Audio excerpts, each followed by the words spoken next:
for more with Maya. Dare to be more.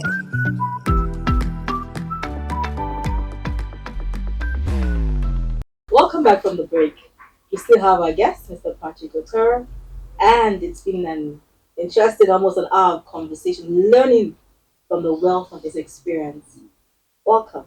Linked to that, I also like to know you talked about the ability to memorize your lines. I want to look so for someone who wants to play in the field, your industry you play in now, and be as good or better than you are. Yeah. What are some skills the person needs to learn, and then some character traits the person needs to build to not just play in but survive and being relevant in the industry?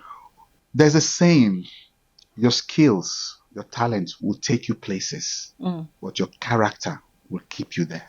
Amazing. Yeah. And that's been my guiding, that's been my watchword. No matter how gifted you are, if your character is zero, you will just do one and show yourself, nobody will call you again. Nobody will want to work with you. So you want to make sure that you're skilled, you also are a workable, you have a good working spirit that you can easily walk anywhere without being cantankerous, without having this, what do they call them now?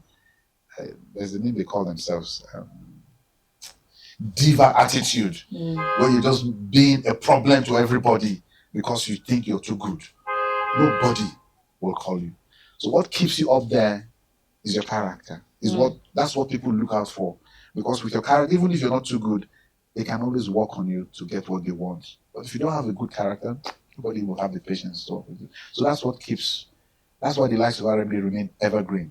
The likes of Kate Henshaw remain up there because they've been able to learn that what keeps you and keeps you going, what makes you classic. It's being classic in this field is your character. No matter how good you are, you must have character added to it. With that, you can go far. Amazing. That's food for thought. So beyond skill, character, attitude. Can we talk about other physical things? I mean, for example, I thought you have to be fit, right? Of course. Let's talk about things like Of course. that. It's like every other profession. You must be fit mentally. You must be fit physically. You must be ready to make sacrifices. For instance, depending on the role you're playing, a director could say to you, maybe you're not used to shaving your head or you're not used to doing anything. Even though you probably will say, okay, if I have to take this off, you pay for it because this is not me anymore. So there are certain sacrifices you have to make. You must be willing to bend as an actor because as an actor means that you're going to be told to play all kinds of roles. I remember I was playing in Domino, or we did Domino one time at AIT, and I also have a sugar mommy. It was terrible, but the role wasn't particularly my kind of person because I was to be jumping in bed with my boss's wife, and those kind of things. And as a church boy, that looked like a bad image for you. But I took up the role and I did it. And I did it so well, you never thought that I know the road to a church. But that's what I've been called to do. That's my role. In fact, I remember one day I was somewhere in Abuja here. A lady accosted me on the way. I will never forget that experience. She said, "You're a very useless man." Because of that. Yes, you're a very useless man. I was looking at it. What have I done? How can you, after all that man did for you, never sleep with his wife? What kind of human being are you? She started raining abuse. Oh my God! Madam, slow down. No drama. No drama, they know. She didn't believe me. She said, "Don't tell me that. Don't tell me that. That's what people just do. How can somebody? I know. And when you started, you were very poor. The man brought you up and helped you, and then you now go and sleep with his wife. What is wrong with you people in this life, sir?" It took people to intervene. It was a sin. I'm not joking. It was a huge sin. Till somebody had to explain to her, "Mama, it's just a drama. They were just doing drama. It's not real. It's not him. This man, I know him. He's a pastor in his church." I said, "You're a pastor? How come you do that kind of thing, man?" Oh my goodness! So those things happen for an actor. Yeah, even when I played my recent TV series on Halita, Halita Rashante on DSTV, one of the very popular stories on TV.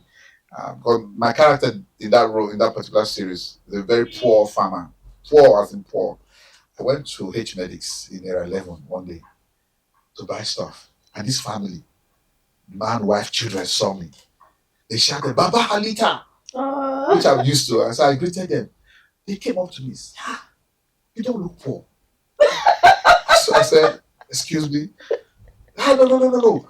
You're not a poor man. You look very wealthy. I said, I'm not poor. Yeah, but you look very poor in that program. You don't even have food to eat. I said, no, that's what the road said. You do it so well. In fact, what even cost it was they saw me drive a Prado. So they couldn't understand that poor man on TV and this man driving a Prado Jeep. It didn't make any sense, And I just said, well, that's what the role entails. I'm to play a poor man, and I'm happy you did not believe that I'm not a poor man. That you believed that I really. That means I did it so well. Very well. And very so those kind of things happen in this profession. So, as an actor, those are the kind of things you must be ready to. Not this day you see a fine girl. Will never want to play any poor role. Will never want to do anything that will make her not do makeup and wear glamorous things. Then you're not ready for the profession, because some roles will need to break you down and you have to look dirty and look rickety. That's why you're an actor. And if you're not ready to, if all you want to do is drive flashy cars, live in beautiful homes, that's all you want to do in this profession, I'm sorry, you have a long way to go. A question comes to mind for you as a person. Yeah. What determines your choice of roles? So somebody comes to you and says, okay, I have this role and I want you to do it. I mean, do you take every role that is presented to you?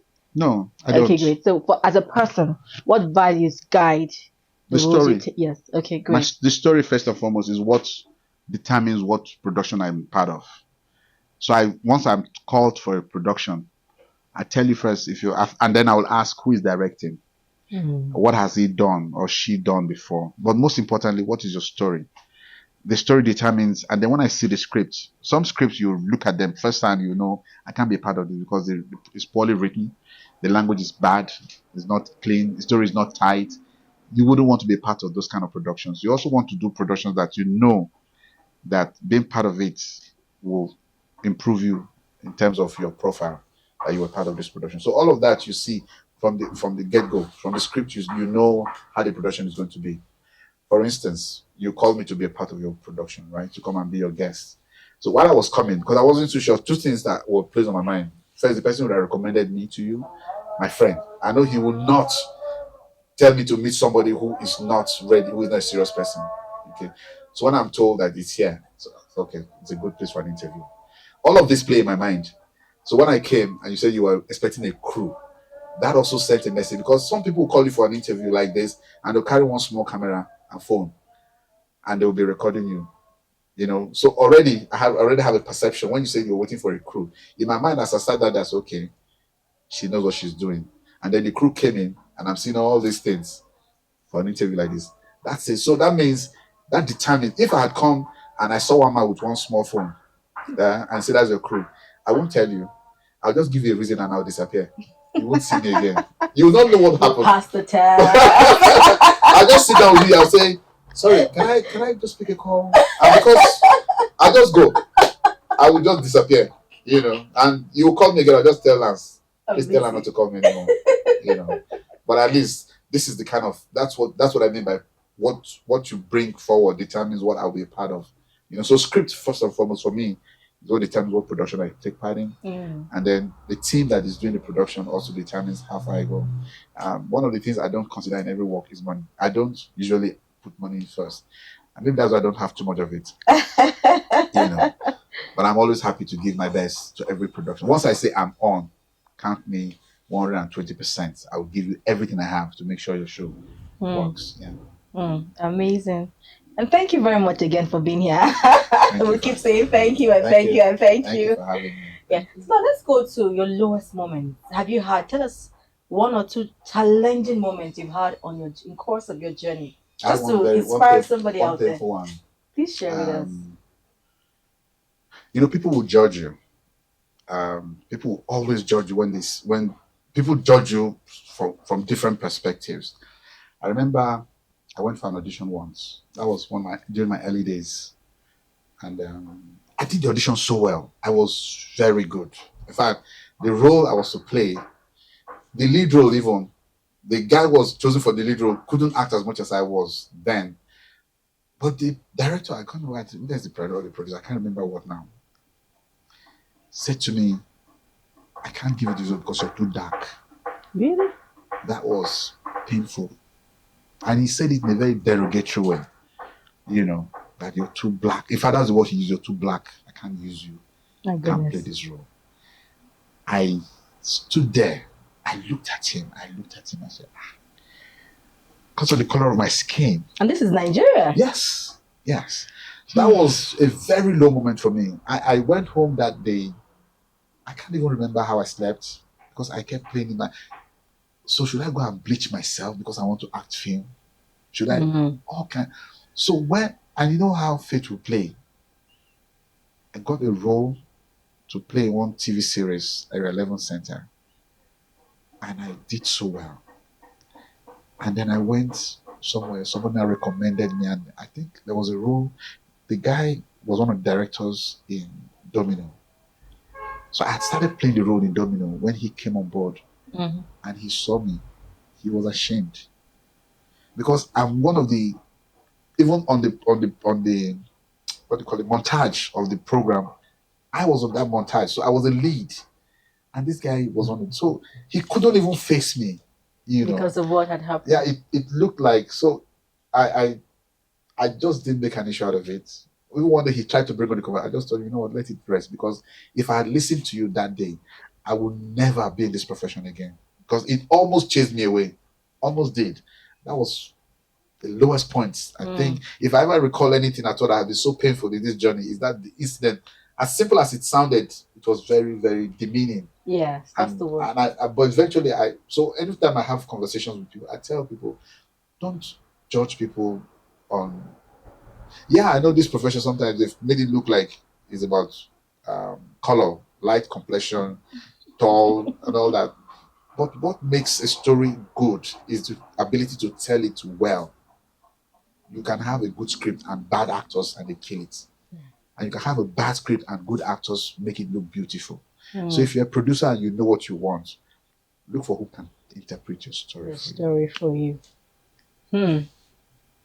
Must have been a really, really painful experience. It was tough. I can imagine. It was very tough. I can imagine. It was tough that period. Almost 2 years. I didn't do anything. I didn't near any audition. I ran away from them because I didn't want to hear it a second time. I would just have died.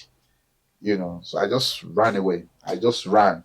But it was people talking to me because I shared with a few friends and they kept encouraging me. No, you don't let that. In fact, they call it some very unpredictable names. Just stay because we know what you are. We know what you can do. And he will see you grow in this profession.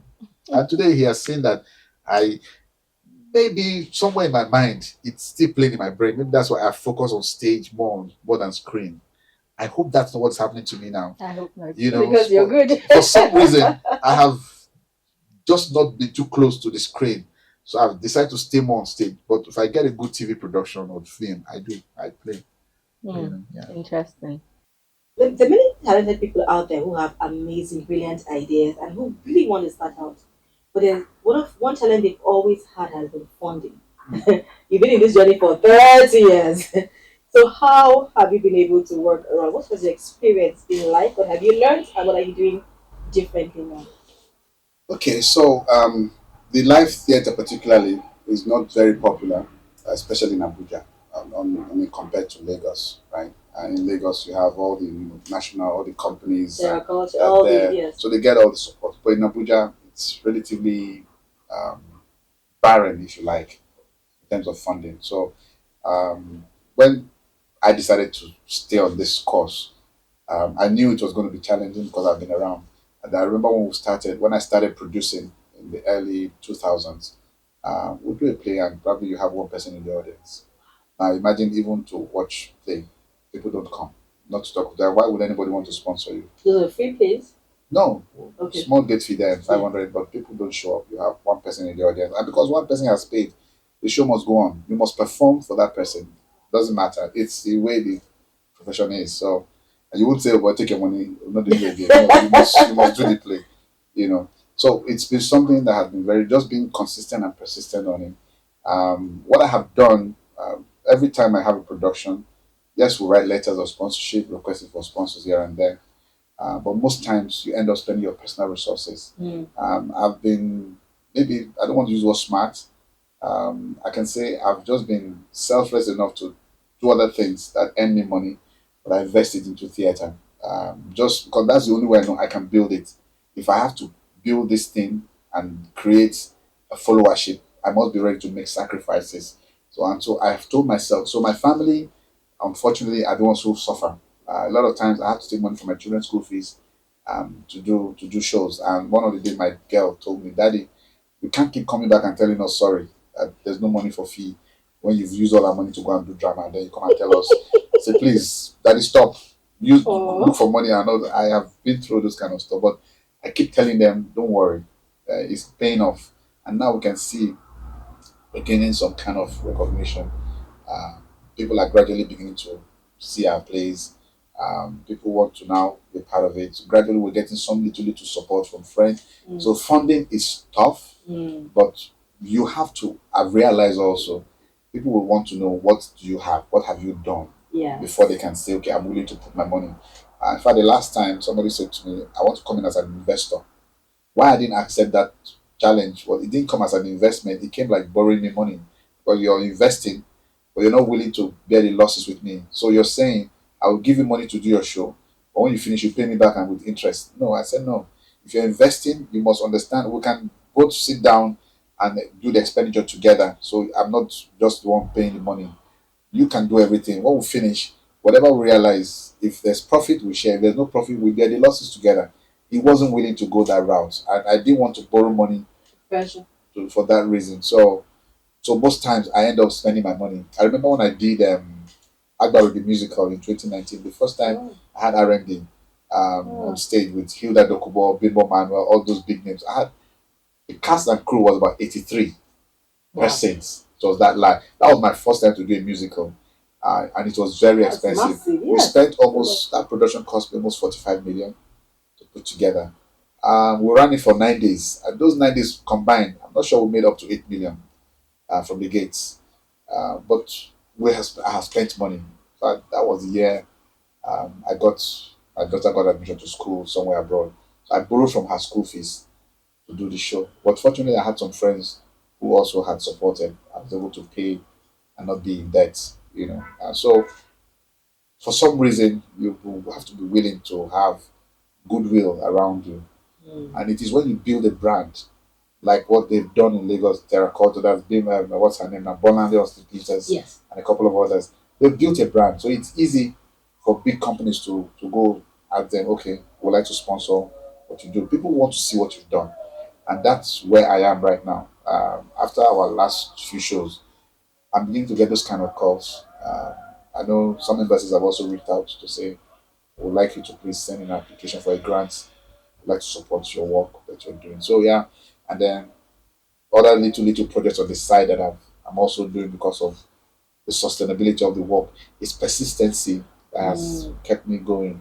So funding is not particularly exciting right now, but I'm hopeful that very soon we'll get sponsor that will say, "Give us your budget, we'll write off your bill," and then now if these state governments, for instance, I get approval and I told the states, that would the sponsorship already. So that Yes. means we're gaining some things, and it's also helping us to build relationship with those states in terms of arts and culture space. So that means we can do some little collaboration with state governments now. Yes. While we're building the company, we're also building the heritage of. So a lot is going on. We're planning a festival next year. It's Great. called the Heritage Festival of Plays, where we're going to be doing plays of some icons: Wole Soyinka, Olarotimi, JP Clark, Zulu Shofola, and I think one other play. We have 5 plays that we're going to do next year. It's going to be a festival of plays, and then we'll have a play coming in from Jamaica. So there's a troupe coming from Jamaica too. So we've made those contacts already. So we're already working and looking for sponsors for that. So we're hoping. So that's for me is the way to go. So that you have to play international and gain traction. It doesn't come easy. So anybody who's considering doing this, it's a good thing, but you must be ready to be resilient and persistent. You don't give up. You have to keep pushing.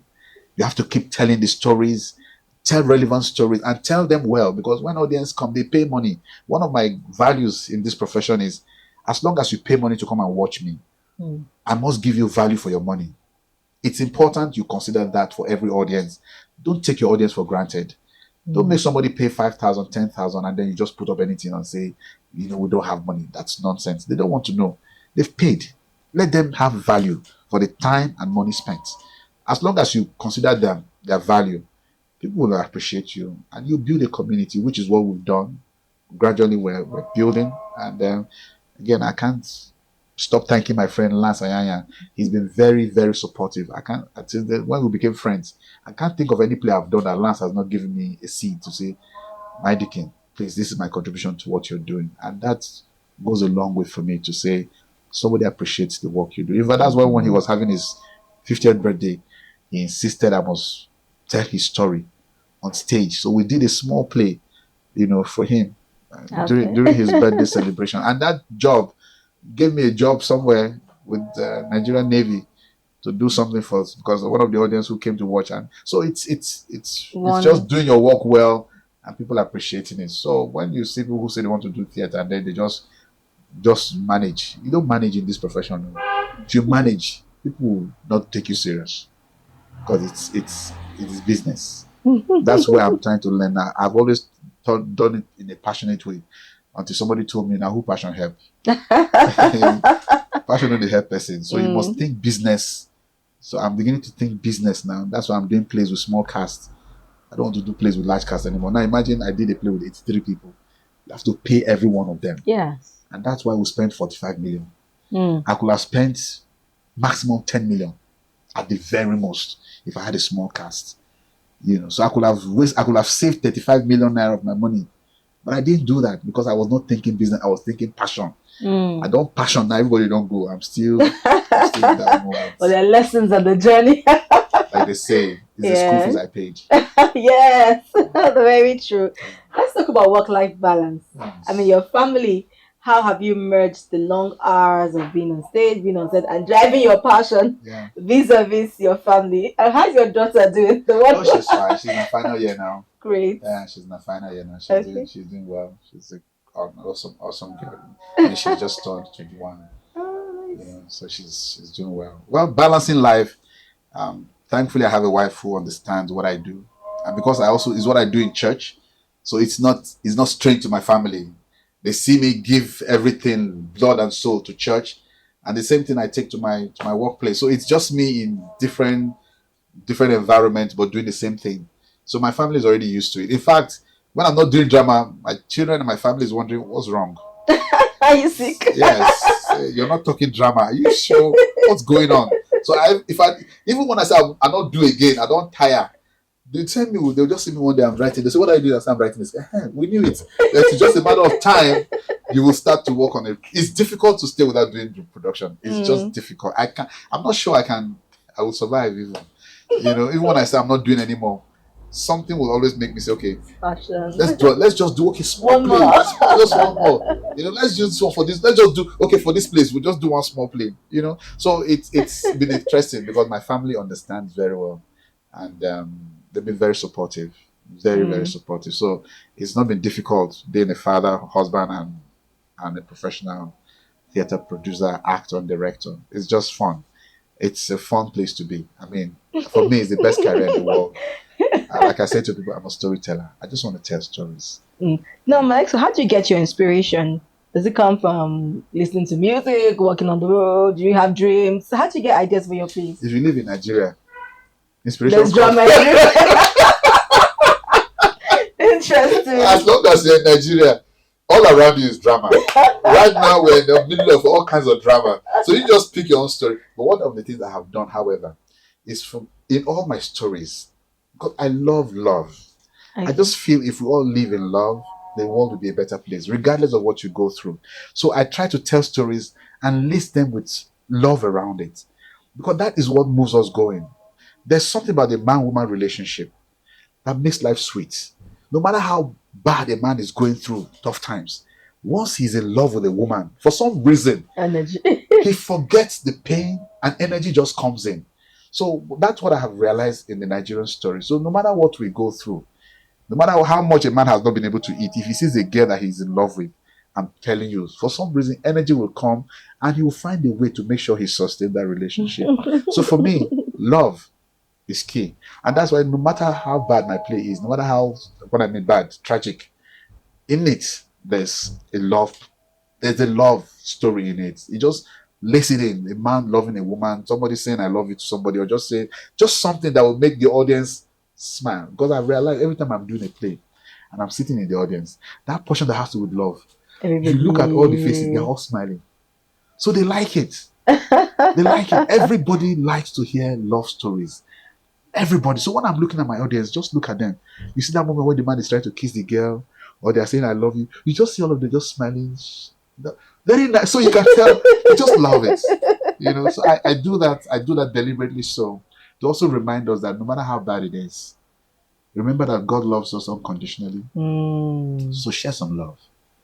Share some love. And it's from the point of view of God loving us regardless of who we are or what we do, what we have not done. God loves us regardless.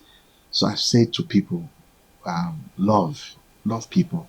People will do you bad, show love. People will hurt you, show love. The only thing you can owe any man in this life is love. And love, not necessarily man, woman all the time. Sometimes it's just love to humanity. Just show love and preach love and kindness to people. This world today is wicked. There's a lot of wickedness that is spread around because everybody wants to be rich. So there's greed, there's selfishness, and people will do anything to hurt anybody to get what they want. But if we only love ourselves more, we will do less of the things we do. We will have less corrupt politicians. Politicians are so corrupt because they don't love. If they love Nigerians, they will not spend 1.5 billion to buy SUV for wives or yacht in a moment where you say to us, tighten your belts. Doesn't make sense. As a father, I can't tell my children to say, let's manage. And then I'm buying clothes for myself every day. And they see me dress well. And I'm telling them, manage every day. They will not believe me anymore. That's where we are. And it is from a place of lack of love that these things happen. And so for me, if the message in storytelling is at the end of the day, no matter what you go through, you don't have a job, you don't have money, nothing is working for you, as long as you have love, it will give you energy to carry on. If you show someone love today, you'll be surprised the hope they will have. They'll just tell themselves, if this person can just love me this much, then I know it's going to be good someday. That's all we need sometimes. A love and a hug goes a long way. Wow. Powerful final words. Powerful final words. Go the way of love. And I think it starts by loving yourself first, because you can't give what you don't have. And that's why the show is called the Made for More Show. Realizing that you're a product of the love of God and you're on earth for a reason. There's a reason for your existence. You have certain gifts, passions, ability, and talent that you need to discover, develop them, deploy them to make an impact in your world. And from your story, we also see that your wealth is also laced in your inner potentials and abilities. So as you discover them and deploy them, you also begin to find the right people who would help you on your journey of life. It's been an amazing session today, and we begin to draw the curtains on today's edition of the Made for More Show. Never forget, you are made for more. Made for more with Maya. Dare to be more. You are made for more.